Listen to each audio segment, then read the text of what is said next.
Notification निकलो है झारखंड सरकार की ओर से कि जितना भी सिलेबस है उसमें बाहरी भाषा को यहाँ ऐड कर दिया गया। अब बाहरी भाषा के ऐड करते भाषा का बड़ा विवाद कहाँ है भाई?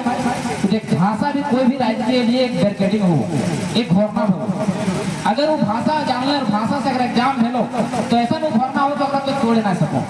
पहला उदाहरण से तो समझिए, पहला उदाहरण से तो उड़ीसा के उदाहरण ले, जब नियोजन नीति के वहां से निकाल के खंगाल ली है तो वहाँ पहला बैरिकेडिंग लगल है कोई जाना भाषा में कि जो भी यहाँ नौकरी करना चाहता है उड़िया में, उड़ीसा में, तो सबसे पहले उसको उड़िया आना चाहिए।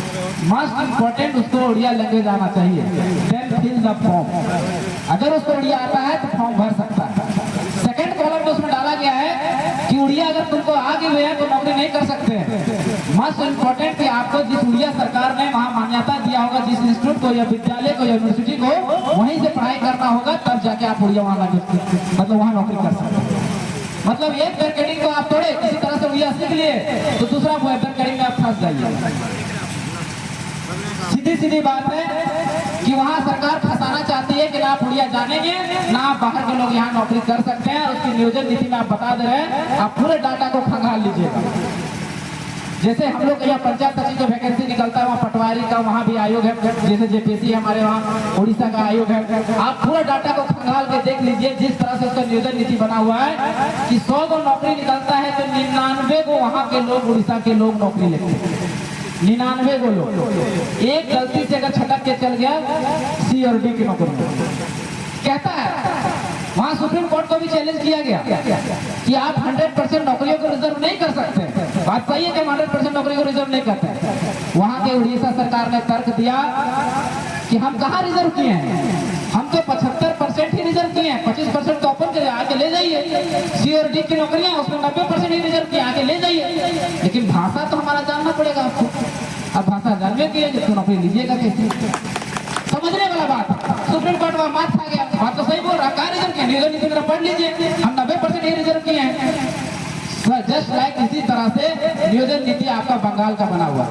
आप जाके वहाँ नौकरी करके दिखा दीजिए, सारा बंगाली भाषा वहाँ नौकरी ले रहे हैं। लेकिन झारखंड का स्थिति देख लिया, पीजीटी का कल हुआ ज्वाइन।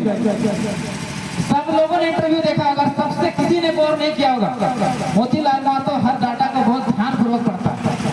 जब भी पीजीटी का वैकेंसी निकला, इसके पिछले जितना भी ज्वाइनिंग लिया, सब में उसका गृह नगर जो होता है, गृह जो क्षेत्र होता है, उसका सारा ब्यौरा दिया है। तो यूपी से आके नौकरी कर रहा है तो उसका ब्यौरा दिया है। लेकिन इसका नोटिफिकेशन निकाल के दिए नहीं लिखा हुआ। यूपी से आया, बंगाल से आया, उड़ीसा से आया, और जितना जो 60-40 की नीति के तहत गया, 40% में धनाधन घुस गया। जनरल के सूट में भी आपका अधिकार था कि नहीं था, लेकिन 40% में पूरा पूरी बाहर के लोग घुस गए।